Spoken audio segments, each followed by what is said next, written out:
제가 초등학교 6학년 때 집에 굴러다니던 그 휴거에 관한 소설책을 읽었어요. 그 책을 제가 안 읽었어야 되는데 책에 이렇게 겉표지에 사람들이 이렇게 뭐 자동차를 타고 가다가 뭐 일상생활을 하다가 그 사람들이 그렇게 일상을 살다가 휴거되는 날이 언제였냐면 월요일 날이었어요.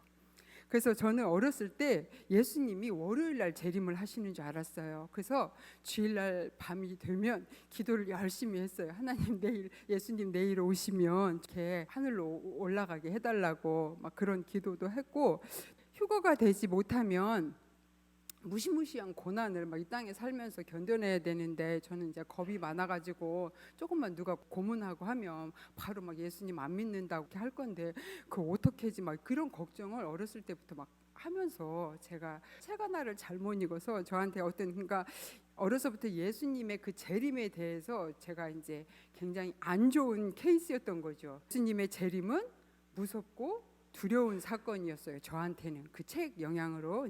근데 이제 이후에 시간이 지나서 예수님의 재림이 그런 것이 아니라라는 것을 이제 제가 알게 됐지요.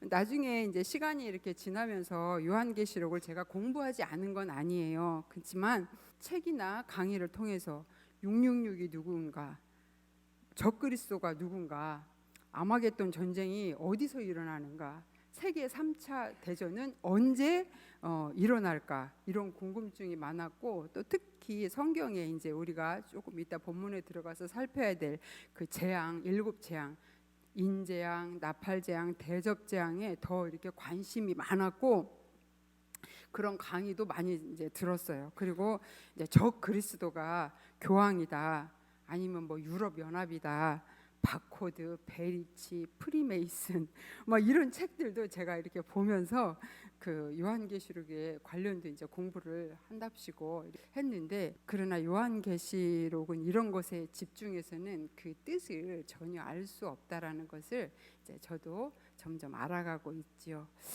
매일 성경을 통해서 요한계시록이 큐티가 시작된다라는 것을 이제 우리 담임 목사님이 알고 교역자 카톡방에 이런 글을 올렸어요. 어느 교회에서 사역하게 되더라도 요한계시록을 설교한다는 것 자체로 인정을 받아야 합니다. 우리 교역자들은 다 그 부분에 미리 준비되었으면 좋겠네요. 제가 만든 요한계시록 강의 PPT를 언제든 사용하도록 허락을 하겠습니다. 사용해도 좋습니다라고 하셨고, 그 자료들을 우리 교역자들에게 다 목사님이 공유를 해주셨어요. 그러나 이제 아무리 좋은 강의 자료가 있어도 그것을 내 것으로 소화해내지 못하면 이제 그림의 떡일 뿐이라는 걸 알고 있죠. 그래서 제가 이제 요한계시록 산책을 준비한다고 주변 사람들한테 이렇게 이야기를 하니까 저한테, 아니 책도 쓰고 설교도 많이 하신 담임 목사님, 요한계시록의 전문가이신 담임 목사님이 계신데 왜 전도사님 요한계시록을 하냐고 다 이상히 여기는 거예요. 저도 모르겠어요. 제가 왜 요한계시록을 합니까?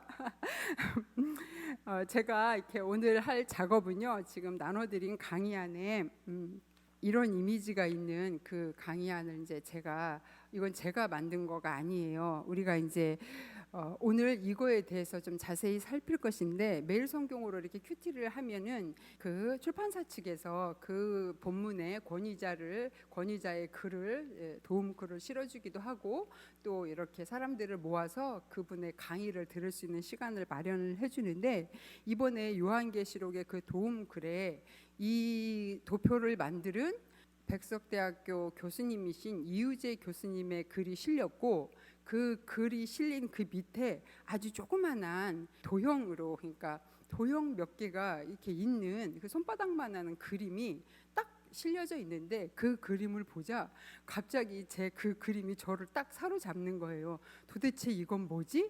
한 번도 보지 못한 그림인데 이게 너무 궁금을 해서 이제 목사님께 허락을 받고 토요일 날 하루 강의 있는 데를 찾아가서 들었어요. 근데 이 구조만 알면, 요한계시록의 이 구조만 알면 요한계시록을 이해하는데 엄청난 도움이 되겠다, 이런 확신이 들었고, 이제 그날 강의도 듣긴 했지만 그것으로는 부족해서 그분의 책도 사고 또 이제 인터넷을 막 뒤져가면서 강의도 듣고 해서 정리를 이제 좀 했습니다. 그래서 제가 오늘 할 것은 요한계시록에 대한 설교나 요한계시록에 대한 어떤 그런 어려운 신학적인 내용을 전혀 이야기하지 않을 거고요. 그냥 이 목사님, 이 이유재 목사님이 그 정리한 이 도표를 알기 쉽게 제 나름대로 소화한 이 도표를 알기 쉽게 좀 전달하는 그런 이제 시간으로 삼으려고 합니다. 동그라미 3개, 마름모 3개면 요한계시록이 다 정리가 된다고 저는 생각해요. 그렇지 않아도 아까 이제 이거 준비를 하면서 교회에 있는데 지금 저희 아들이 군대에 가 있는데 요즘 군대가 좋아져서 카톡도 하고 통화도 마음껏 할 수 있거든요. 전화를 와서 통화를 하는데 지금 큐티 본문이 요한계시록이라서 뭐 제가 물어보지도 않는데 엄마 근데 정말 요한계시록 뭔 말인지 모르겠어. 너무 어려워. 그래서 제가 너무 기뻤습니다. 아들, 엄마가 오늘 도형 몇 개로 요한계시록을 설명할 테니 유튜브에 올라오면 꼭 보고 복습하여라. 이걸 통해서 너가 요한계시록하고 친해지면 좋겠다. 그랬더니 기대가 된다고 꼭 듣겠다고 그렇게 약속을 하더라고요. 그래서 저희들도 한번 이 시간에 제가 2번에 걸쳐서 반복적으로 설명을 할 겁니다. 처음에는 아주 간단하게 1장부터 22장까지거든요. 요한계시록이 1장부터 22장까지의 구조를 살필 거고 또 그 다음에는 다시 반복하면서 본문 안으로 들어가서 본문을 읽으면서 좀 더 자세히 그 1장부터 22장을 살피는 걸로 이렇게 강의를 산책을 진행을 하려고 합니다. 자, 이제 그러면 PPT를 한번 띄워 주시면 저희가 그 PPT를 보고 바로 이 그림입니다. 제가 그 뒷장에 이런 그 도형을 이렇게 실어놨잖아요. 이거를 펴주시고 이 안에 글을 써가면서 이렇게 메모를 해가면서 한번 이 도형을 봤으면 좋겠습니다. 위에 있는 그러니까 요한계시록은 3덩어리로 나눌 수 있는데요.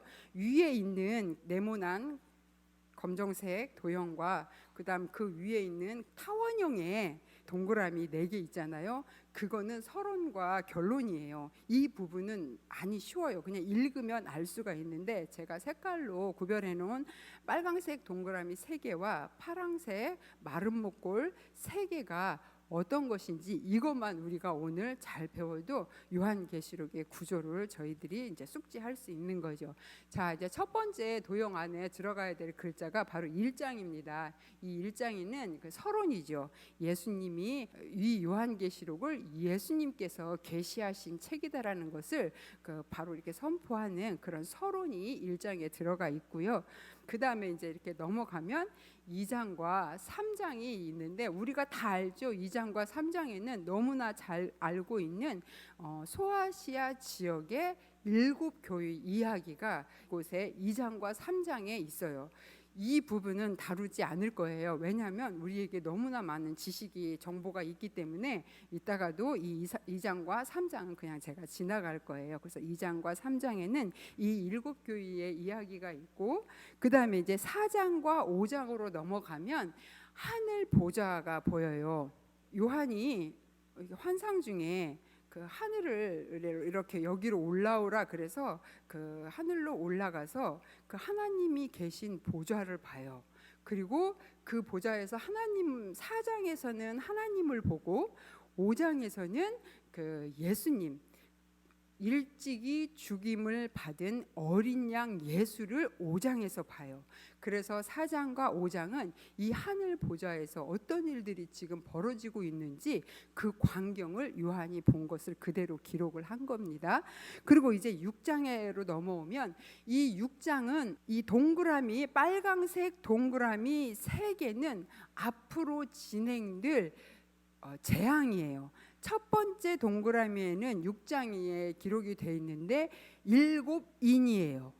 첫 번째 인부터 6번째 인까지 6장이 기록되어 있거든요. 7인 이야기가 기록이 되어 있고 그 다음에 이렇게 넘어오면 7장이 되어 있어요. 7장 교회의 안전 주제가 교회의 안전이에요. 그러니까 지금 재앙이 인재앙 나팔재앙, 대접재앙이 7개씩이 계속 쏟아지고 있는데 그 안에 하나님께서 요한을 통해서 삽입을 시키는 장면이 있어요.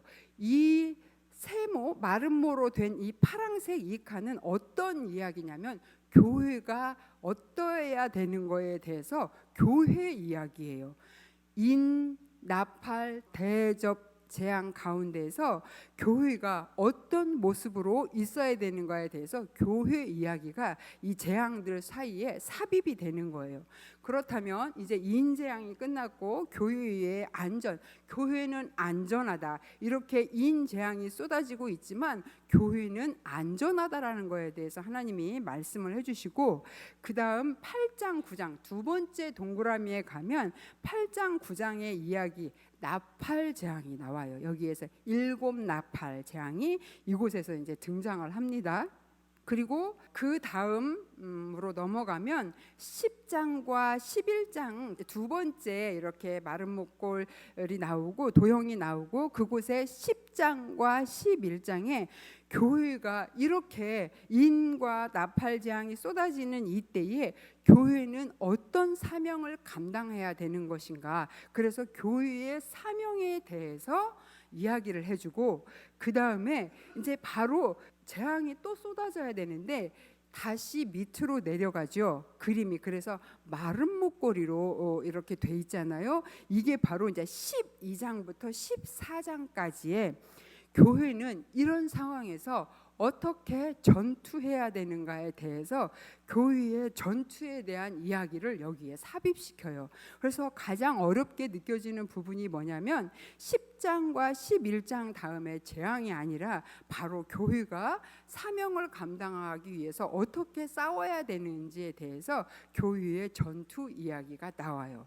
그리고 나서 이제 바로 마지막 대접 재앙이 쏟아지는데, 이 대접 재앙은 15장과 16장에 기록이 돼 있어요. 다시 자세히 설명하겠지만 그 15장에는 전주곡, 대접 재앙에 대한 서곡, 전주곡이 흐르고 16장에 가서 본격적으로 대접 재앙이 쏟아지고, 이렇게 모든 재앙이 다 쏟아지고 나면 이제 다시 17장으로 가야 되는 거죠. 그래서 맨 위에 있는 화살표를 따라 올라가면 17장, 18장에 바벨론이 멸망하는 장면이 나옵니다. 17장에서는 그 큰 음녀 바벨론이 멸망하는 장면과 18장에 가서는 이 바벨론과 같이 거래했던 사람들의 애가 통곡 소리가 들리는 것이 바로 18장에 있고요. 그 다음에 19장에서 예수님께서 재림하십니다. 그래서 어린 양의 혼인 잔치가 벌어지고 20장에 가면은 천년 왕국이 이루어지고, 그 다음에 21장, 22장에 가면 새 예루살렘이 이렇게 완성되는 장면으로 계시록은 구조가 이렇게 돼 있습니다. 어렵지 않죠? 너무 쉬워요. 그렇죠? 네. 그러면 이제 저희들이 다시 한번 계시록 1장부터 다시 펴고 그 이유재 교수님이 만든 이미지를 가지고 전체를 다시 한번 훑어보도록 하겠습니다. 성경과 그 이미지를 같이 비교해가면서 보면은 굉장히 계시록도 쉽게 저희들이 보고 공부할 수가 있습니다. 자, 이제 본문부터 저희들이 살필 건데요. 개인 성경을 가지고 오신 분들은 이렇게 메모도 하고 이렇게 좀 체크도 해가면서 이렇게 보시고, 만약에 이제 교회의 성경을 사용하시는 분들은 그 옆에다가 뭐 기록도 하시면서 이렇게 들으면 유익할지도 모르겠습니다. 요한계시록 1장을 딱 펴주시고, 요한계시록을 예수 그리스도의 계시라고 선포를 해버려요. 그러니까 이것은 예수님이 보여주신 것이다, 이렇게 이야기를 하는 거죠. 그래서 계시라는 것이 베일에 쌓여 있는 어떤 감추었던 것을 하나님이 열어서 우리에게 드러나는 그런 것을 이제 뜻하는데, 요한계시록이 난해하고 우리가 막 그 상징적인 표현들이 많아서 어렵게 느껴지기도 하지만 이때 시대에는 지금 로마의 핍박을 받고 있는, 그래서 로마인들은 알지 못하고 내부인들은 다 공유하고 소통하고 이 뜻을 알아야 되지만 밖에 있는 외부인들은 이것을 알면 안 되기 때문에 상징적인 암호처럼 이미지처럼 이런 것으로 이렇게 기록을 했기 때문에 이제 저희들이 이거를 그 시대로 가져가지 않고 지금 이 시대에서 문자적으로 풀려고 하면 굉장히 어려움이 있고, 또 그래서 이제 이단이나 잘못된 해석들이 많이 나오는 거죠. 그래서 이 계시는 정말 아는 사람은 알고 모르는 사람은 모르게 예수님이 요한을 통해서 주신 것이 바로 이제 요한계시록이다, 이렇게 설명을 하고요. 그다음에 4절에 가서 보면 요한은 아시아에 있는 소아시아에 있는 7교회에 편지한다 그랬어요. 그래서 이 편지가 이거는 계시기도 하지만 바로 예수님이 요한을 통해서 교회에 보내는 편지다라는 걸, 수신자를 발신자를 정확하게 밝히죠. 지금 이 소아시아의 7교회는 뭐 신학적으로 아주 성숙하고 그런 교회들이 아니에요. 이제 예수님이 하늘로 승천하시고 그 다음에 성령 그 강림해서 교회가 만들어졌고 채 50년 정도 시간을 보내지 못한 아주 어린 그런 교회를 향해서 지금 하나님이 요한을 통해서 편지를 하는 거거든요. 그렇기 때문에 우리는 그냥 이거를 너무 어렵게, 아주 어린 아이에게 우리가 선물을 할 때 두꺼운 책을 주는 것이 아니라 그림책으로 된 그런 아주 쉬운 책을 선물하듯이 여기 지금 요한도 마찬가지, 아주 어린 교회가 지금 너무나 고난을 받고 있는데 이것을 어떻게 하면 이들에게 그 하나님의 마음을, 예수님의 마음을 잘 전달할까, 이런 고민이 있었기 때문에 그림으로, 이미지를 글로 써서 이렇게 보낸 거죠. 그래서 우리가 이 요한계시록을 읽을 때는 그냥 동네 평범한 작은 교회들에 보낸 편지이기 때문에 이 선입견으로 요한계시록은 어려울 거야 라고 읽으면 우리가 이제 요한계시록을 읽는 데 걸림돌이 되는 거죠. 그래서 요한계시록은 예수님의 계시고 예수님이 요한을 통해서 7교회에 대한 편지, 보낸 편지다, 이렇게 이해하면서 이제 요한계시록을 읽었으면 좋겠습니다. 그리고 이렇게 이제 좀 넘어갈게요. 그 이미지를 펴고, 제가 앞에서도 말씀드렸지만 요한계시록은 큰 덩어리 3개로 나눈다. 서론, 결론이 있고 가운데에 이렇게 본론, 6장부터 16장까지가 본론이에요. 서론은 아주 쉬워요. 1장부터 5장까지예요. 그래서 서론, 예수님의 계시, 편지다라는 이야기와 함께 2장, 3장에 가면 7교회 이야기가 나오죠. 우리가 다 알고 있는 7교회 이야기, 그 이름이 에서버두, 사빌라. 그래서 우리가 이렇게 외우잖아요. 에베소 교회, 서머나 교회, 버가모 교회, 두아디라 교회, 사대 교회, 빌라델비아 교회, 라오디게아 교회. 그래서 이런 교회들의 책망과 칭찬을 살피면서 우리가 2, 3장을 이렇게 읽으면 되고요. 그리고 이제 4장으로 저희들이 한번 넘어가도록 하겠습니다. 자, 4장으로 넘어가면 요한이 이렇게 반모섬에서 사역을 하다가 로마의 이제 죄인인 거죠. 그래서 이 노사도가 아주 많은 나이에 반모섬에 유배돼서 거기서 이제 노예 생활을 하고 있는 거죠. 그때 이제 하나님이 2일 후에 그래서 보니 하늘에 열린 문이 있는데 하나님께서 그 요한을 하늘로 초대를 해요. 그래서 이리로 올라오라. 그래서 내가 이후에 마땅히 일어날 일을 내게 보이리라 하고 하나님께서 거기에서 이렇게 모습을 보여주는데 한번 보세요. 요한이 그곳에서 본 것은 내 생물들이 하나님 앞에서 이렇게 찬양하고 있는 모습, 그리고 하나님의 보좌가 보이는데 그 보좌가 얼마나 아름다운지 그 보석을 통해서 표현을 하는데, 이 하나님이 보석 같다는 뜻이 아니고 보석이 주는 성격이 우리가 다 알고 있듯이 보석은 귀하고 아름답고 찬란하고 영광스럽고 거룩하고 순결하고 깨지지 않고 이런 것이 바로 우리가 보석에 대해서 갖는 이미지잖아요. 그래서 지금 요한은 그 하늘 하나님이 계신 보좌를 보는 거예요. 그런데 하나님을 둘러싸고 있는 이 보좌가 이렇게 아름다운 거죠. 그래서 그 아름다운 그 하나님의 보좌를 보고, 그리고 하나님 그 보좌 위에 둘러서 있는 그 무지개를 보면서 하나님이 얼마나 언약에 신실하신지 노아 홍수 위에 보여주신 그 무지개까지 보여주시면서 언약에 신실하신 하나님을 이제 이야기를 하고 있는 거죠. 그리고 내 생물들이 계속 하나님 앞에서 이렇게 찬양하고 있는 모습들이 보이고, 그곳에서 이제 그 천상에서 얼마나 아름다운 찬양이 울려 퍼지는지 그것을 요한이 여기에 이렇게 기록을 하고 있죠. 근데 우리가 지금 이걸 글자로 읽어서 그렇지 우리는 이거를 진짜 이렇게 눈으로 글자로 읽지만 막 다 온 오감으로 다 통해서 이거를 이렇게 느껴야 돼요. 하늘의 찬양이 얼마나 아름답게 울려 퍼지고 있는지.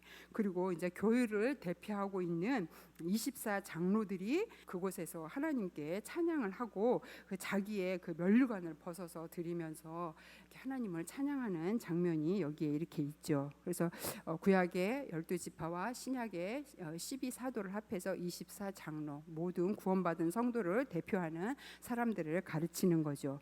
그리고 이제 우리가 그 기억해야 될 것이 뭐냐면, 이제 5장으로 넘어가면 5장에도 요한이 그토록 보고 싶어 했던 사람은 하나님의 이제 보좌를 받고, 요한이 정말 그리워했던 것은 예수님이었어요. 같이 살다가 십자가에 죽으시고 부활하신 예수님이 도대체 하늘 보좌 어디에 있는가라고 요한이 궁금해할 때 요한이 예수님의 모습을 보이는데, 그 예수님의 모습이 바로 어린 양의 모습으로 하늘에 있는 거예요. 5장으로 이렇게 넘어가면요, 6절에 보니까 내가 또 보니 보좌와 내 생물들과 장로들 사이에 한 어린 양이 서 있는데 일찍이 죽임을 당한 것 같더라, 이렇게 이야기를 하는 거예요. 일찍이 죽임을 그러니까 지금 요한이 우리가 하늘에 올라가서 보고 싶은 예수님은 정말 멋지고 백마를 타고 세상을 호령하는 그런 화려한 모습의 세상 임금들의 모습이 아니라 일찍이 죽임을 당한 어린 양이 보좌에 있는 거예요. 세상을 통치하는 방법이죠. 바로 이 모습이, 부활하신 예수님은 보좌에서 이렇게 어린 양의 모습으로 있는 것을 요한이 똑똑히 보고 그걸 우리에게 기록을 해서 이렇게 지금 전해주고 있는 거죠. 근데 요한이 이렇게 하늘로 올라갔을 때 어떤 두루마리 하나를 가지고 있는 천사를 봐요. 근데 이 두루마리가 7인으로 꽉 봉해져 있기 때문에 이거를 알 수가 없어서 요한이 울어요. 그때 이제 장로 중 한 사람이 뭐라고 말하냐면, 울지 말아라, 유다 지파의 사자 다윗의 뿌리가 이겼다. 그 두루마리의 7인을 뗄 것이다라고 이제 이 장로 중에 한 사람이 울고 있는, 그러니까 이 종말에 일어날 일을, 세상 끝에 일어날 그 하나님의 계획을 알고 싶어서 요한이 이렇게 울면서 그 너무 애통해할 때 장로 중 한 사람이, 아니 유다 지파의 사자 다윗의 뿌리가 이겼다, 이것을 하나님의 그 종말의 계획을 알려줄 사람이 분이 계시다 하면서 이제 요한을 이렇게 위로하는 거죠. 그리고 결국 요한이 봤더니 그게 바로 일찍 죽임을 당한 어린 양이 거기에 있는 거죠. 그것을 봤을 때 어린 양이 5장 그 밑에 보면 그곳에 있는 보좌 주변에 있는 내 생물들과 장로들과 천사들이, 그 수가 천천히요 만만인 사람들이 어린 양께 하나님께 막 찬양을 드려요. 요한계시록은 찬양의 책이고 예배의 책이라는 것을 알게 되었어요. 우리가 살면서 힘들고 어렵고 고난을 받을 때 요한계시록 4장과 5장으로 와야 돼요. 그래서 그 4장과 5장에서 어떤 예배의 광경이 펼쳐지고 있는지 우리가 그걸 체험해야 되는 거예요. 예, 4장 그 5장 그 묵상을 하던 그때에 그날 이제 친구 전도사님이 저한테 막 찬양을 이렇게 해서 보내주시면서 가슴이 터지려고 한다고, 빨리 죽어서 막 하나님 나라에 갔으면 좋겠다고 이 말씀을 묵상하면서 이 말씀이 내 삶으로 막 전해 내려오는 거죠. 그래서 우리가 이 땅에서의 어떤 삶의 자리에, 고난의 자리에 있을지라도 그 하나님이 그 보좌에서 어떻게 계시는지, 예수님이 어떻게 살으셔서 그곳에 계시는지, 그 많은 사람들과 그 천사들과 함께 예수님을 그 찬양하는 그 자리로 우리가 이제 올라가야 되는 거죠. 그러면 이 땅의 일들이 아주 작게 느껴지는 거죠. 그래서 4장과 5장의 공통점은 끝에 찬양으로 마무리되는 거예요. 4장 11절에 우리 주 하나님이여 영광과 존귀와 권능을 받으시는 것이 합당합니다.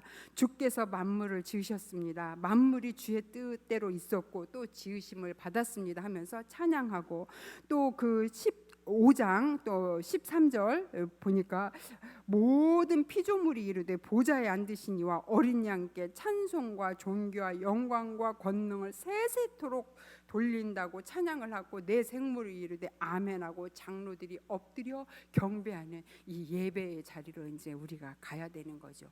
그리고 이제 우리는 이렇게 서론이 끝나고 나면 6장으로 넘어가야 돼요. 이 4장과 5장에 보좌라는 단어가 17번이 나와요. 제가 예전에도 이렇게 강의할 때, 산책할 때 말씀드린 것이, 반복은 메시지를 강조한다고 했죠. 보좌가 중요하다라는 뜻이죠. 그래서 우리는 날마다 이 보좌 앞에로 나아가서 우리가 정말 경배하고 예배하고 찬송을 드려야 될 분은 보좌에 앉으셔서 지금도 우리를 통치하고 계시는 하나님과 예수님이라는 것을 요한이 보여주고 있는 거죠. 세상 나라가 아니고 로마의 황제가 아니라는 것을 너희들이 예배할 대상이 누군지 똑똑히 봐라 하면서 요한이 이렇게 강렬하게 우리에게 적어서 요한계시록을 주신 거죠. 6장으로 넘어가도록 하겠습니다. 이제 6장부터 난제죠. 6장부터 16장까지. 그러나 이 도표를 보면 아주 쉽습니다. 저는 정말 이런 분들 천재라고 생각해요. 어떻게 이걸 도표로 이렇게 그렸는지, 다른 신학자 책들도 물론 제가 참고는 했지만 이렇게 이미지로 만드는 분은 이분이 있었고, 그 글자로 이렇게 돼 있는 것보다 이렇게 이미지로 보니까 이해하기가 훨씬 더 이렇게 쉽더라고요. 그래서 이것을 이제 6장을 한번 보면, 6장에 보면 7인 재앙이 이제 쏟아집니다. 7인 재앙에서는 4분의 1이 파괴가 돼요. 그 빨강색만 이제 보시면 4분의 1이 파괴되고, 그 다음에 두 번째 나팔 재앙, 7개의 나팔 재앙으로 가면 3분의 1이 파괴가 돼요. 그리고 대접 재앙으로 가면 이제 전체가 파괴돼요. 점점 강도가 세지고 있는 걸 볼 수가 있죠. 그래서 6장에 가면 7인 재앙을 저희들이 이제 이렇게 보도록 하겠습니다. 자, 계시록 6장을 펴주시고, 내가 봄에 1절에 보니까 내가 봄에 어린 양이 7인 중에 하나를 떼시는데 그때 내가 드린 네 생물 중에 하나가 우레를 발했다 이렇게 하면서, 이제 처음에는 흰 말이 나오고 둘째 인을 떼니까 붉은 말이 나오고, 셋째 인을 뗐을 때 검은 말이 나오고, 넷째 인을 뗐을 때 청황색 말이 나와요. 그런데 이때 흰 말과 붉은 말, 이렇게 흰 말과 붉은 말이 나온 첫째 인과 두 번째 인에서는 이 땅의 화평이 사라지고 전쟁으로 인한 내란이 일어나는 장면이 여기에 있어요. 그러니까 첫 번째 인 재앙으로 인해서 이 땅에는 이제 화평이 없는 거예요. 그리고 두 번째 검은 말을 셋째 인을 뗐을 때는 검은 말은 기근이 와서 이 땅에 굶주림, 기근이 심해지는데, 6절에 보니까 내가 내 생물 사이로 나는 듯한 음성을 들으니 이르되 한 데나리온의 밀 한 되요 한 데나리온의 볼이 석되로다. 또 감람류와 포도주는 해치지 말라 하시더라 하면서 엄청난 인플레이션이 일어날 거라는 것을 여기서 이렇게 얘기해 주죠. 모든 그 곡식이, 우리가 먹거리들이 다 비싸져서 여기에서 이렇게 이런 일들이 일어나지만, 그래도 감람류와 포도주는 해치지 말라. 이런 재앙 가운데서도 하나님께서는 지금 여지를 남겨두시고 있는 거예요.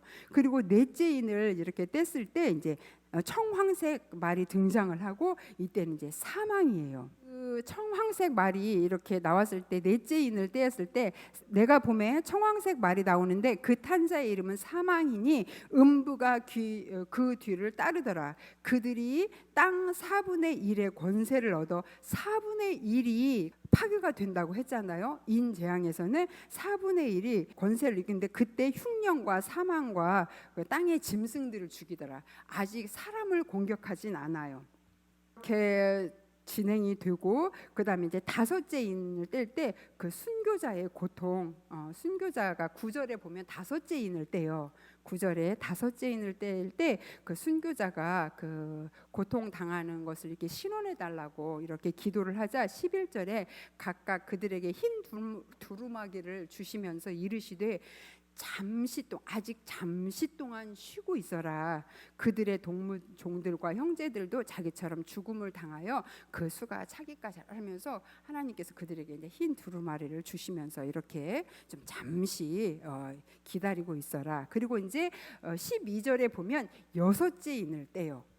여섯째 인을 떼는데 우주적인 재앙이 펼쳐지는 거예요. 어떤 재앙이 일어나냐면 여섯째 인을 떼실 때에 큰 지진이 나고 해가 검은 털로 짠 상복같이 검어지고 달이 온통 피같이 되고 하늘의 별들이 무화과 나무가 대풍에 흔들려서 설익은 열매가 떨어지는 것처럼 다 떨어져 버리고 하늘이 두루마기같이 말려버리고 각 산과 섬이 제자리에서 옮겼고 그렇게 하니까 땅의 임금들과 왕족과 장군들과 부자와 강한 자 모든 종과 자유인과 군이 굴과 산 바위 틈에 막 숨어들어요.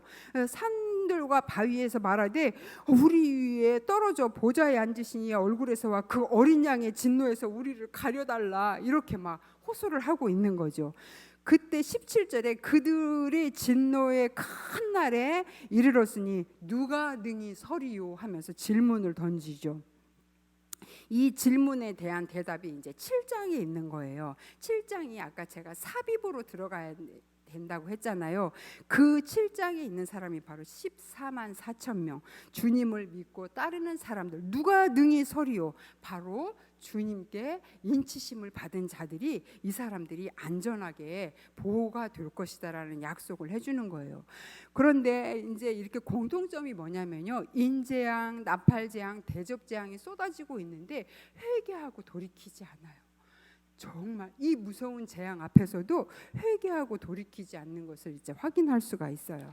자, 그러면 7장으로 한번 넘어가 봅시다. 7장으로 넘어갔을 때 제가 아까 그 마름모 안에 교회의 안전이 이곳에 있다 그랬죠. 7장에 기록된 것은 교회의 안전이에요. 목사님이 그 쓰신 우리가 이제 소복이라고 부르는 소망의 복음 요한계시록 그 책을 제가 이걸 준비하면서 다시 봤어요.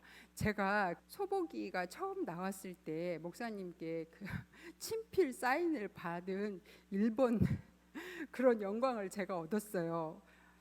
교역자들이 다 막 서로 받겠다고 줄을 섰는데 다 비키라고 해서 제가 이제 그 사인을 받았거든요. 그때 저는 그걸 봤지요. 그런데 이걸 준비를 하면서 제가 다시 봤는데요, 놀라운 사실을 하나 발견했어요.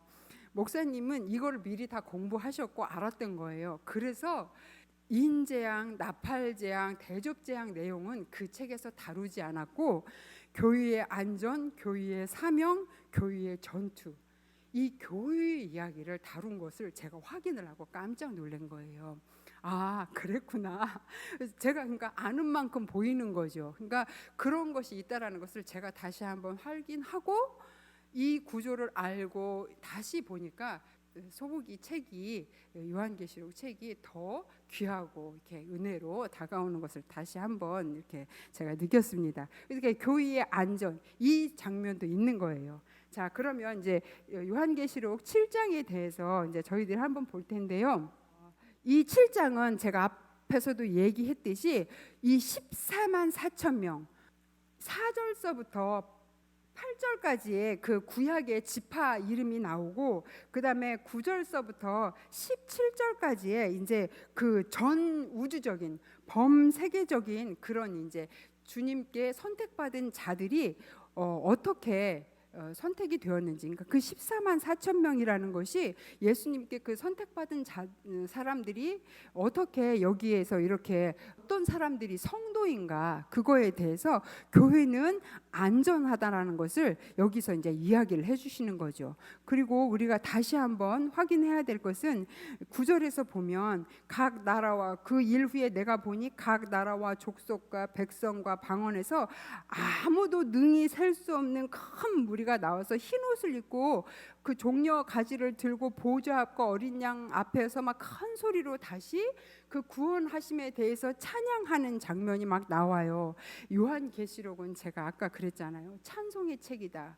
예배의 책이다. 그런데 이 흰 옷을 입은 사람들의 정체가 누구냐라고 했을 때 그 사람들은 누구냐고 그 장로 중 하나가 나에게 대답하여 이르되 이 흰 옷 입은 자들이 누구며 또 어디서 왔느냐. 내가 말하기를 내 주여 당신이 아시나이다 하고 좀 알려주십시오라고 하니까 그가 나에게 이르되 큰 환란에서 14절에 큰 환란에서 나오는 자들인데 어린 양의 피에 그 옷을 씻어 희게 하였느니라. 그러니까 예수님 때문에 환란을 겪는 자들이 바로 이 흰 옷 입은 자들의 정체다, 이렇게 하면서 정체를 알려주시고 그 천상에서 얼마나 이들이 안식과 위로를 얻을 것인가에서는 다시 이야기를 하시면서 17절에 이는 보좌 가운데 있는 어린 양이 그들의 목자가 되사 생명수 샘으로 인도하고 하나님께서 그들의 눈에서 모든 눈물을 씻어주실 것이다.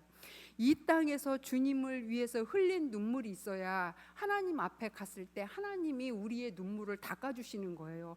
이 땅에서 주님을 위해서 흘린 눈물이 없는데 우리의 눈물은 하나님이 천국에 갔을 때 닦아주셔야 되는데 이 땅에서 주님을 위해 흘린 눈물이 없다면 갈 자격이 없는 거죠.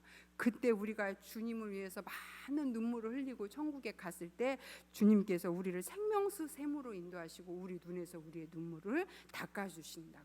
얼마나 위로가 되는 말씀입니까? 자, 이제 넘어갈게요. 우리가 빨리 나가야 되거든요. 진도를 8장 9장에 보면 이제 나팔재앙입니다. 나팔재앙에서는 3분의 1이 파괴돼요. 그러나 3분의 1이 강도는 점점 재앙의 강도는 세지지만 3분의 1은 파괴되지만요 3분의 2가 남았다라는 거예요. 아직도 돌아갈 기회는 있다라는 거예요. 그러나 아무도 하나님 앞으로 돌이키는 사람이 없더라고요. 자, 그러면 이제 8장을 한번 보겠습니다. 첫 번째 나팔이 불어요. 그런데 그 첫 번째 나팔이 불자 이 지금 8장에서는 8장 어디에서부터 그 7절에 보면 첫째 천사가 나팔을 부니 피 섞인 우박과 불이 나와서 땅에 쏟아짐에 땅의 3분의 1이라. 이 3분의 1이라는 말이 계속 반복이 돼요. 첫 번째 나팔에서는 땅의 3분의 1이 피 섞인 우박과 불에 의해서 파괴가 되고 두 번째 나팔을 불 때에는 바다의 3분의 1이 피로 변해서 물고기 3분의 1이 죽고 배 3분의 1이 파괴가 돼요. 그리고 세 번째 나팔을 부니까 강의 3분의 1이 쓴물로 변해요. 그리고 네 번째 나팔을 부니까 하늘의 3분의 1이 파괴가 되고 해와 달과 별이 빛을 잃어요. 그리고 다섯 번째 나팔이 부니까 9장으로 넘어가서 황충이 등장을 해서 사람들을 해하고 괴롭히죠. 9장에 보니까 황충이 나와요. 다섯 번째 나팔을 부니까. 그리고 여섯 번째 나팔을 불죠. 이제 9장에서는 9장 1절부터 11절까지 황충들이 나와서 이 얼마나 그 무서운 그 황충들이 그 사람들을 공격하고 파괴하는지 모습을 아주 무시무시하게 그 황충의 모습에 대해서 나오는데요. 9장 1절에 보면 다섯째 천사가 나팔을 부매 내가 보니 하늘에서 땅에서 떨어진 별 하나가 있는데 그가 무저갱의 열쇠를 받았다. 이 무저갱에서 이제 올라오는 어떤 존재가 있다. 그 무저갱의 사자다. 그래서 이 무저갱에서 무시무시한 존재들이 이제 올라오죠. 그리고 그 사람들이 4절에 보니까 그들에게 이르되 땅의 풀이나 푸른 것이나 각종 수목은 해치지 말고 오직 이마에 하나님의 인침 받지 아니한 사람들만 해하라 하면서 드디어 사람들에 대한 공격이 여기서 시작하는 거예요. 앞에 부분에서는 이제 자연들에 대해서 공격이 시작됐다면 여기서부터는 이제 사람들 사람들의 공격이 시작되는데, 그러나 인침받은 사람들은 보호된다는 거죠. 지금 이런 걸 읽으면 그 출애굽 당시 열 재앙이 생각나는데, 하나님이 보호한 그 이스라엘 백성들은 이 공격에서 아무리 그 애굽에 이런 재앙이 왔지만 보호를 받은 것처럼 지금 마찬가지인 거거든요. 11절 9장 11절에 가니까 그들에게 왕이 있으니 무적행의 사자라. 히브리어로는 아바돈이요, 그 이름이 아바돈이고 헬라어로는 그 이름이 아볼로온이더라. 첫째 화는 지나갔는데 보라, 아직도 이후에 화들이 남았다. 그러면서 아직 더 남은 화에 대해서 첫째 화가 지나갔다, 이렇게 이제 이야기를 하는 거죠. 그리고 나서 9장 13절서부터 21절까지 보면 이제 여기에서 그 재앙이 여섯 번째 천사가 나팔을 부는 재앙이 나오고, 이 여섯 번째 천사가 나팔을 불자 정확하게 그들이 유브라데에서 결박한 천사들이 놓이면서 15절에 보니까 네 천사가 놓였는데, 유브라데에 결박됐던 이제 천사가 놓였는데, 그들은 그 년 월 일시에 이르러 사람의 3분의 1을 죽이기로 준비된 자들이 이제 그렇게 오는 거죠. 그리고 16절에는 마병대의 수는 2만만이니 내가 그들의 수를 들었다. 2만만이 이렇게 온다는 것을 이야기를 하는 거죠. 그런데 이제 놀라운 게 뭐냐면요, 20절에 한번 보시면, 이 재앙에 죽지 않고 남은 사람들은 손으로 행한 일을 회개하지 아니하고 오히려 여러 귀신과 또는 보거나 듣거나 다니거나 하지 못하는 금, 은, 동과 목석의 우상에게 절하고 또 그 살인과 복술과 음행과 도둑질을 회개하지 아니하더라. 돌아오지 않아요. 이 고난 속에서도 그 애굽의 그 많은 무수한 열 재앙이 쏟아졌을 때 애굽인들이 회개하고 돌아온 사람들이 없었듯이 마찬가지인 것 같아요. 그래서 회개하지 아니하고 회개하지 아니하더라. 지금 이거는 하나님께서는 아직도 이 사람들이 이 고통 중에서 재앙 중에서 돌아오기를 기다리고 있다라는 하나님의 마음이 여기에 표현이 된 거죠. 자, 그래서 이렇게 여섯째 번째의 나팔이 불면서 사람들의 3분의 1이 죽임을 당했다라는 이야기가 여기에 이렇게 나옵니다. 그리고 나서 여섯 번째 나팔까지 불었잖아요. 일곱 번째 나팔이 불어야 되는데 바로 그 다음 장으로 넘어가는 것이 아니라 이제 10장부터 11장 14절까지는 교회의 사명 삽입2가 나오는 거예요.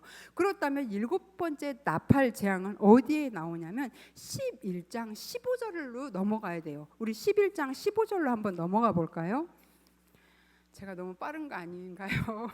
자, 이렇게 해서 11장 15절로 넘어가면 여기에 일곱째 천사가 나팔을 불매 하늘에 큰 음성이 나서 이르되 세상 나라가 우리 주와 그의 그리스도 나라가 되어 그가 세세토록 왕노릇 하시리라. 그러니까 일곱 번째 나팔을 분 장면은 바로 이렇게 10장과 11장 14절을 건너뛰어서 이 11장 15절에 나오는 거예요. 그러니까 이런 구조를 알면 나중에 요한계시록을 보기가 좀 쉽겠죠. 그러면 우리는 다시 앞으로 와서 10장과 11장의 장면을 우리가 확인을 하고 가야 되는데, 앞에서 얘기한 교회의 사명이 여기에 있습니다. 이 교회의 사명은 뭐냐면 두루마리, 작은 두루마리 하나가 보여요.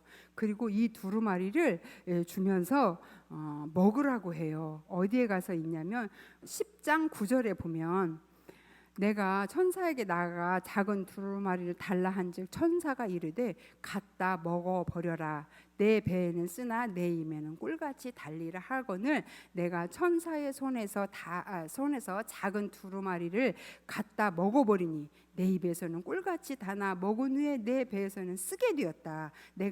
그가 내게 말하기를 내가 많은 백성과 나라와 방언과 임금에게 다시 예언하여 하라. 그러니까 다시 말씀을 먹고 이 말씀을 살아내라. 다시 사명을 주시는 거예요. 다시 가라고 하는 거예요. 다시 복음을 전해라 하는 거예요. 다시 무너져 가고 있는, 너가 말씀을 먹고 그 말씀이 그렇게 달았냐? 그렇다면 그 말씀을 가서 이제 살아내. 누구에게 가냐면 너를 그렇게 괴롭힌 사람들에게, 너를 가장 힘들게 한 사람들에게 가서 다시 예언해라. 다시 들어가서 복음을 전해라. 무너져 있는 가정에, 무너져 있는 교회에, 무너져 있는 내 지인들에게 가서 다시 말씀을 전해라. 쓴맛을 단맛으로 이겨내라. 삶의 고난을 말씀의 단맛으로 이겨내라. 이렇게 이야기를 하는 거죠. 이때 이 목사님께서 이제 강의한 그 책과 강의를 들어보니까 이때 이렇게 인용하는 시 한 구절이 있더라고요.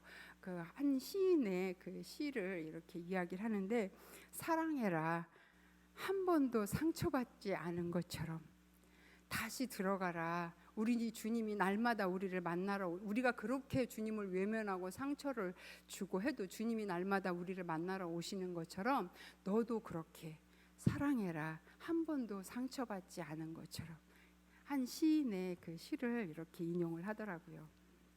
11장에 가면 두 증인이 나옵니다. 성령 측량을 하고 두 증인이 3절에 보니까 내가 두 증인에게 권세를 줘서 이들이 권능을 가지고 많은 일들을 행해요. 무정에게서부터 올라오는 짐승들한테 이 권능을 행하고 이렇게 주의 말씀에 신실했던 두 증인이 죽임을 당해요.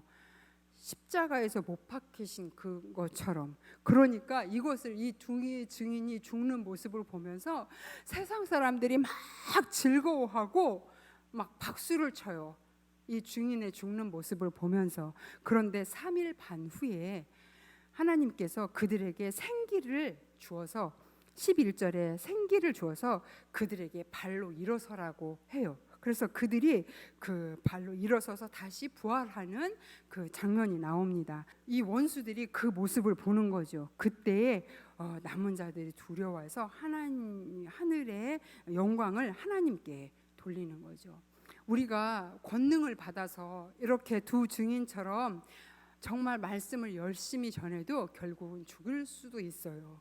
그렇지만 3일 반 후에 하나님께서 다시 살려주시고 우리를 회복시켜 주신다라는 것을 약속하는 거죠.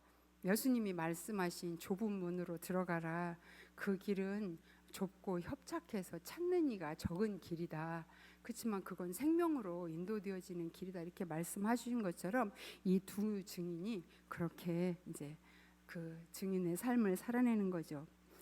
십자가를 지고 가는 거죠. 말씀의 십자가를. 11장에 가서 보면, 뒷부분에 가서 보면요, 18절에 한번 보실래요? 그 사람들의 결과가 나와요. 마지막 날 이방인들이 분노하여 18절에 이방인들이 분노하여 주의 진노가 내려 죽은 자를 심판하시며 종 선지자들과 성도들과 또 작은 자든지 큰 자든지 주의 이름을 경외하는 자들에게는 상 주시며 또 땅을 망하게 하는 자들을 멸망시킬 때로소이다. 그러니까 상과 멸망이 두 개가 있는 거죠. 11장의 마지막에 이렇게. 그래서 교회의 사명은 다시 가라. 다시 가서 말씀 전해라. 다시 가서 예언해라라는 것과 두 증인처럼 살아라. 이렇게 교회에 사명을 주시는 거죠. 그리고 나서 이제 우리가 다시 밑으로 내려와서 12장, 13장, 14장을 보아야 되는데 여기가 바로 교회의 전투의 장면입니다.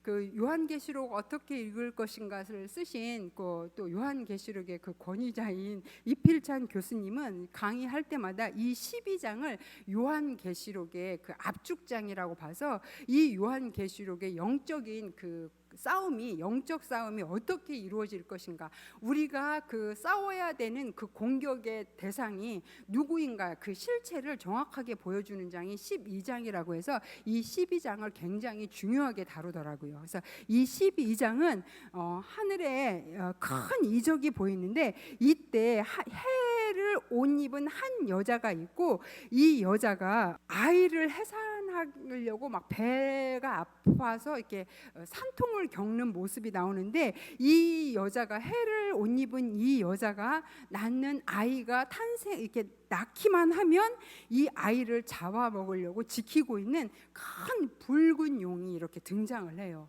그런데 이 해는 바로 교회고, 예수님이 요한을 통해서 보여주신 여자는 해를 옷 입은 여자로 표현을 해요. 해를 입었다라는 것은 영광스럽다라는 거잖아요. 우리가 교회를 바라볼 때 이렇게 영광스럽나요? 해처럼? 아니잖아요. 근데 예수님은 이 교회를 바라볼 때 해를 입은 여자처럼 영광스럽게 교회를 보여주시는 거예요. 그리고 그 여자가 이제 아기를 낳는데, 바로 이 아이가 바로 예수님이죠.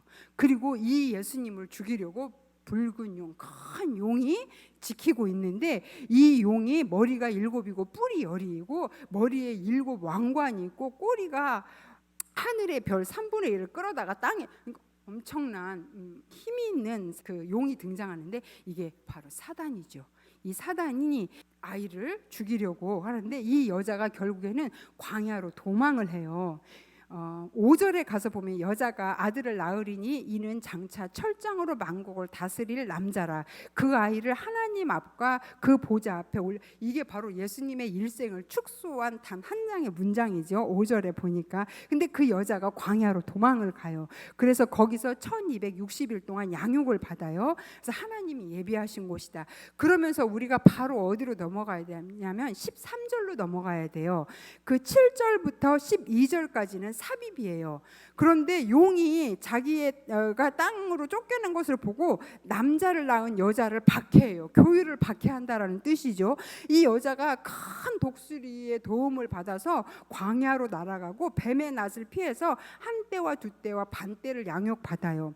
1260일 한 때, 두 때, 반 때, 3년 반, 이 말이 전부 3년 반이에요. 그래서 여자의 뒤에서 뱀이 그 입으로 막 강물을 토해서 여자를 물에 떠내려가게 하는 거예요. 교회를 이렇게 핍박한다는 거죠. 그런데 그 땅이 여자를 도와서 물을 다 삼켜버려요. 그래서 그 용이 막 분노해서 돌아가요. 그래서 그 여자가 남은 자손 곧 하나님의 계명을 지키며 예수의 증거를 가진 자들과 더불어 싸우려고 바다 모래 위에 서 있다, 이렇게 이야기를 하는 거예요. 그러니까 이 여자와 또 이 용과의 싸움, 이 용이 얼마나 이 교회를 핍박할 것인가, 그거를 보여주고, 그러나 그 용의 존재가 어떤 존재인지 너희들이 확인해야 된다. 하늘의 전쟁 모습을 7절에서부터 12절까지 보여주는데, 하늘의 전쟁이 있었다, 예전에. 그런데 그때 그 미가엘이 그의 사자들과 용과 더불어 싸웠는데, 용과 그 사자들도 싸웠다. 그러나 이기지 못했다. 하늘에서 그들이 있을 곳을 얻지 못해서 큰 용이 내쫓기니 옛뱀 곧 마귀라 하고 사탄이라고도 하고 온 천하를 끄는 자다. 그가 땅으로 쫓기니 그의 사자들도 그와 함께 쫓겨났다. 그러면서 결국 이 하나님하고 예수님하고 용이 사단이 대적해서 싸운 것도 아니에요. 그냥 하나님께 수종드는 미가엘이라는 어떤 천사와 싸웠는데 그냥 이 사단이 쫓겨난 거예요. 하늘에 있지 못하고. 그래서 이렇게 쫓겨났는데 벌써 승리했다, 하늘에서는. 그러니 너희들도 염려하지 말아라. 이것을 지금 요한이 보여주고 있는 거죠. 그리고 나서 11절에 가면 그 전쟁에서 승리하는 방법이 어떤 방법인지 그 방법을 알려주는데, 우리의 형제들이 어린 양의 피와 자기들이 증언하는 말씀으로써 그들을 이겼다. 그러니까 예수님이 흘리신 그 보혈의 피와 예수님의 말씀으로써 그 사단과의 전쟁을 이길 수 있고, 그들은 죽기까지 자기들의 생명을 아끼지 않고 이들과 싸웠다. 이것을 이야기하는 거죠. 전쟁에서 이기는 두 가지 방법은 어린 양의 피를 힘입고 말씀을 붙드는 사람, 그리고 죽기까지 자기의 생명을 아끼지 않고 이 영적인 전쟁에 투입되는 사람. 이 사람이 바로 승리한다라는 것을 이야기해 주는 거죠. 제가 그랬잖아요. 다시 가서 전해라. 말씀 전해라. 11장 두 증인이 죽기까지 말씀을 전했다는 것처럼 생명을 아끼지 않고 전하는 것이 바로 이 용과 사단과의 싸움에서 이기는 방법이라는 것을 요한계시록 12장에서 알려주는 거죠. 13장으로 가서 보면 여기에서는 바다 짐승이 올라와요. 용이 있잖아요. 사단의 우두머리입니다. 그리고 바다 짐승이 하나 올라와요. 내가 보니 바다에서 한 짐승이 나오는데 뿔이 10이요 머리가 7이라 이 바다 짐승이 바로 적 그리스도입니다. 11절에 보면 내가 보면 또 다른 짐승이 올라오는데 이 땅 짐승인데 이 사람들은 바로 거짓 선지자예요. 그러니까 지금 우리 성경에 보면 성부, 성자, 성령 삼위일체 하나님 이렇게 삼위 하나님이 계시는 것처럼 이 사단의 정체들도 용이 있고 그다음에 바다 짐승이 있고 땅 짐승이 있어요.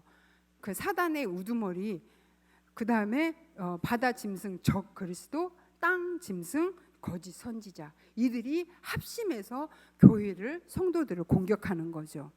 그리고 이제 그 삽입의 마지막 전투의 마지막에 요한계시록 그 14장에 가서 보면 이때 이제 그 성도가 부를 새 노래에 대해서 다시 한번 노래가 울려 퍼지죠. 아주 극명한 대조를 이뤄요.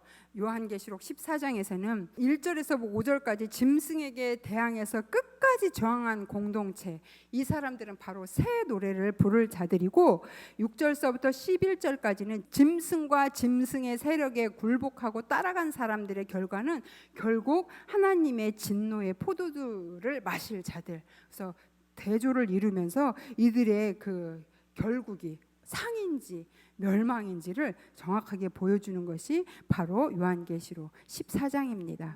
15장으로 넘어가서 우리가 마지막 대접 재앙을 이제 보도록 하겠습니다. 15장과 16장이 대접 재앙인데요. 15장에서는 대접 재앙을 그냥 준비하는 장이에요. 앞으로 그 대접 재앙을 어떻게 준비시키는지 여기에서 이렇게 보여주는 장이 15장입니다. 마지막 대접 재앙에서 그 재앙이 쏟아지는 이유가 뭐냐? 끝까지 왕이신 하나님께 예배 드리기를 거절한 자들이 어떤 보응을 받을 것인지 말해주는 것이 바로 이제 15장에 나옵니다. 16장을 넘어가면 지체하지 아니하고 16장에서는 7번의 대접 재앙이 쏟아집니다. 첫 번째 대접 재앙이 하나님이 여기서는 이제 쉼 없어요. 여기에는 하나님이 어떤 그 여지가 없이 그냥 막 부어 버리는 거예요. 재앙을. 그래서 쉬지 않고 2절부터 16장 2절부터 첫째 천사, 둘째 천사, 3절에 둘째 천사, 4절에 셋째 천사 이렇게 해서 계속 그 심판을 부으면서 땅에 막 쏟아붓는 거죠. 그래서 짐승의 표를 받은 자 우상 그러니까 14만 4천 명 그 하나님의 예수님의 인침을 받은 자들과 반대되는 사람들 하나님께 예배하지 않는 자들에게 하나님의 심판이 이제 과감없이 부어지는 거죠. 이 사람들에게 독한 종기가 내려오고 두 번째 대접에서는 바다가 피같이 되고 모든 생물이 다 죽어요. 왜 그런가 하고 봤더니 그들이 성도들과 성지자의 피를 흘렸으므로 그들에게 피를 마시게 한다 하시는 거예요. 그 결과가 세 번째 대접 재앙은 물 근원이 전부 피가 돼버리는 거죠. 그리고 네 번째 대접 재앙에서는 해가 쏟으니 사람을 전부 해가 쏟아져가지고 사람들을 전부 불태워버리는 거죠. 놀라운 것은 9절에 보니까요. 이 재앙을 해가는 권세를 가지신 하나님의 이름을 비방하고 또 회개하지 아니하고 주께 영광을 돌리지 않았다. 그러니까 하나님의 진노의 대접은 공의롭다. 합당하다라는 것을 말씀해 주는 거죠. 그리고 16장 10절에 보니까 다섯째 천사가 이때 짐승의 왕자에 드디어 그 짐승이 앉아 있는 그 보좌에 이 대접 재앙이 쏟아져요. 그래서 어두워지고 사람들이 아파하고 자기 혀를 깨물고 그러나 하나님을 비방하고 그들의 행위를 회개치 않아요. 그리고 여섯 번째 재앙이 쏟아지고 여섯 번째 종말에 이제 마지막 전쟁이 일어날 것이다. 근데 여기에서는 문자적으로 해석하는 것이 아니라 상징적으로 해석해야 된다. 이제 이렇게 말씀을 하시죠. 그다음에 이제 대접 재앙 일곱 번째 대접 재앙은 바벨론의 진노가 부어진다. 이제 앞으로 그 바벨론으로 상징되는 큰 음녀 로마에게 진노가 부어질 것이고 공중에 재앙이 임한다라는 것을 일곱째 그 대접을 통해서 가감없이 16장에서는 이렇게 대접 재앙이 쏟아집니다. 이제 다 왔어요. 여기까지 하고요. 17장으로 넘어가서 보면요. 드디어 그 큰 음녀 바벨론, 악의 도성, 세상 나라의 상징인 이 바벨론 음녀가 결국에는 심판당하는 내용이죠. 바벨론이 멸망하는 거예요. 17장에 가서는. 그런데 이 바벨론이 멸망할 때 결국 이들은 뭐 자기들끼리 서로 싸워요. 그 16절에서부터 18절까지 보니까 서로 스스로 분쟁하면서 망하는 모습을 보여줘요. 그러면서 스스로 망하는 거예요. 17장에 가서. 그리고 18장에 가면 이 바벨론이 멸망한 것이 슬퍼서 울고 있는 사람들이 나와요. 이 사람들은 어떤 사람들이냐면 바벨론이라는 그곳에 붙어서 유익을 받던 자, 주는 그 달콤함에 취해 있던 사람들이 이제 우리가 어떻게 사느냐 하면서 거기서 이렇게 슬퍼해서 우는 아주 긴 통곡의 소리가 이제 나오는 거죠. 요한계시록 18장을 읽을 때는 바벨론의 멸망으로 인한 그 통곡 소리가 나온다라는 것을 그러니까 읽어야 되는 거죠. 예수님께서도 우리가 그 18장 8절에 보니까 그러므로 하루 동안에 그 재앙들이 다 이르러서 사망과 애통과 흉년이 올 것이다. 그래서 그를 심판하는 주 하나님은 강하신 자입니다. 이렇게 이야기를 하는데 이 말씀을 보니까 어리석은 부자가 여러 해 쓸 물건을 많이 쌓아두고 평안히 쉬고 먹고 내가 자고 즐겁게 나머지 인생을 살겠다 했을 때 하나님이 어리석은 자여 오늘 밤 내가 네 영혼을 찾아갈 것이다 이렇게 말씀하잖아요. 하루 동안에 그 재앙이 다 임하는 거예요. 그런데 그 사람들이 어떻게 그 바벨론과 상인들이 그 뭐 어떤 물건을 다 이렇게 사고 팔았냐면 12절서부터 보니까 상품은 금, 은, 보석, 진주, 세마포와 자주 옷감, 비단, 붉은 옷감 정말 많은 것들을 이렇게 하고 결국 마지막에 보면 사람들의 영혼까지 사고 팔았던 그런 일을 했다라는 것을 그래서 심판받았다 그렇게 하고 결국 18장 마지막 20절에 가서 보니까요. 하늘과 성도들과 사도들과 선지자들아 그로 말미암아 즐거워하라 하나님이 너희를 위하여 그에게 심판을 행하셨다라고 이 심판이 바로 우리를 위한 것이다. 하나님을 믿고 다른 사람을 위해서 행한 것이다. 이렇게 이야기를 해주죠. 이제 19장으로 한번 넘어갈까요? 이때는 이제 여기에는 예수님이 재림하십니다. 그리고 두 짐승이 멸망당하는 장면이 여기에 이렇게 있습니다. 뒤로 넘어가면 19장 1절에서부터면 할렐루야 막 그 찬양이 울려 퍼져요. 할렐루야송이 울려 퍼지고 6절서부터 보면 어린 양의 혼인 잔치가 우리가 요한복음 2장에서 가나 혼인 잔치에서 포도주가 떨어져서 그 슬픔의 결혼식을 예수님께서 포도주를 맛있는 포도주를 이렇게 만들어서 기쁨에 이렇게 그 잔치날로 만들었던 것처럼 이 어린 양의 혼인 잔치날을 이제 완성하는 거죠. 19장 뒷부분을 통해서. 그리고 나서 이제 그 백마 타고 오시는 예수님, 재림하시는 예수님에 대해서 19장에 이렇게 예수님의 재림에 대해서 있고 그리고 그 뒤에 보니까요 19장에서 내가 봄에 그 짐승 바다 짐승 적그리스도예요. 이제 그 짐승이 잡히고 그 앞에서 표적을 행하던 거짓 선지자 땅에서 올라왔던 짐승 존재들이 최후를 맞이하는 거죠. 심판을 당하는 거죠. 그래서 여기에서는 어린 양의 혼인 잔치와 대조되는 그 사단이 심판당하는 짐승들이 심판당하는 죽음의 잔치가 되는 거죠. 자, 그다음에 이제 20장에 가서는 천년왕국이 있습니다. 이 천년왕국은 책을 참조하시면은 이 천년왕국이 어떤 것인지에 대해서 또 잘 이렇게 배울 수 있는 그런 책들이 많이 있고 또 부족하면 우리 목사님께 좀 이렇게 질문을 해서 이 천년왕국이 어떤 의미인지 문자적인 천년왕국인지 아니면 상징적인 천년왕국인지 이런 것들을 확인하시면서 이 천년왕국에 대해서 20장은 천년왕국이에요. 그래서 이렇게 하시면 되고 그다음에 이제 21장과 22장은 여인 교회가 이제 다시 완성되고 새 예루살렘이 그러니까 이 새 예루살렘의 이 아름다운 모습은 교회가 얼마나 아름답게 완성될 것인지에 대해서 우리에게 청사진을 보여주시는 거죠. 아름다운 이미지로서. 그래서 이 새 예루살렘과 그 찬양이 연결되면서 이 요한계시록의 마무리가 되는 거죠. 요한의 그 편지가 우리에게 이렇게 긴 편지가 전달이 되어서 우리가 짧은 시간이지만 이렇게 한번 정리를 해봤습니다. 이제 마무리를 할게요. 제가 아까 그 요한계시록 10장 11절 말씀을 보면서 다시 예언하리라 해야 하리라 이 말씀을 이제 교회의 사명으로 제가 이렇게 설명을 드리고 지나왔는데, 그가 내게 말하기를 내가 많은 백성과 나라와 방언과 임금에게 다시 예언해야 하리라 하더라 이렇게 했는데, 이제 요한계시록 마무리하면서 또 참고했던 책 중에 하나가 요한계시록 하나님 백성의 승전가라는 책의 마지막 부분을 한번 읽어드리면서 제가 이제 마무리를 하도록 하겠습니다. 마지막 그 챕터를 쓴 이제 목사님이 뒤쪽에 뭐라고 이렇게 마무리를 하셨냐면, 하나님의 말씀이 바닥에 떨어지고 교회가 책망받을 것이 가득한 세대에 다시 말씀을 주십니다.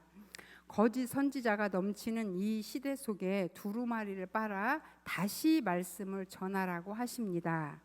다시 주님 오시는 그날까지 이 못난 교회를 붙들고 감당해야 할 십자가 고난을 거룩한 신부로 단장하는 혼인 잔치 준비로 여기라며 요한계시록을 주셨습니다. 반모섬에 갇힌 요한에게 아무것도 보이지 않는 자리에서 하늘에 14만 4천 명의 예배자들을 보여주셨습니다. 그들과 함께 한다는 환상을 품고 말씀을 전해야 합니다. 반모섬 감옥에 홀로 남은 노 사도에게 주신 하늘 묵시를 위로 삼고 다시 계시의 말씀을 전해야 합니다. 요한계시록은 신학교 도서관에서 펜대 굴리며 아는 지식이 아닙니다. 처절한 외로움과 절망의 섬에서 다시 말씀과 교율을 붙드는 사무침으로 얻는 위로이며 소망입니다. 지금 우리는 예수님의 나심을 축하하는 성탄을 기다리며 12월 한 달을 지나고 있습니다. 공교롭게도 12월 25일이 요한계시록을 묵상하는 마무리 날이더군요. 성탄에 어울리는 가장 아름다운 성경 본문이 요한계시록이라고 생각이 됩니다. 예수님의 탄생을 기다리며 요한계시록을 깊이 묵상하는 우리 나눔교회가 되었으면 좋겠습니다. 우리 보좌 앞에 모여있네 4장과 5장에서 그 하늘 보좌에서 천군과 천사와 장로들과 세계 열방에 불렀던 그 찬양을 같이 우리도 그곳에 올라가서 부른다는 심정으로 같이 부르고 기도하고 산책을 마무리하도록 하겠습니다.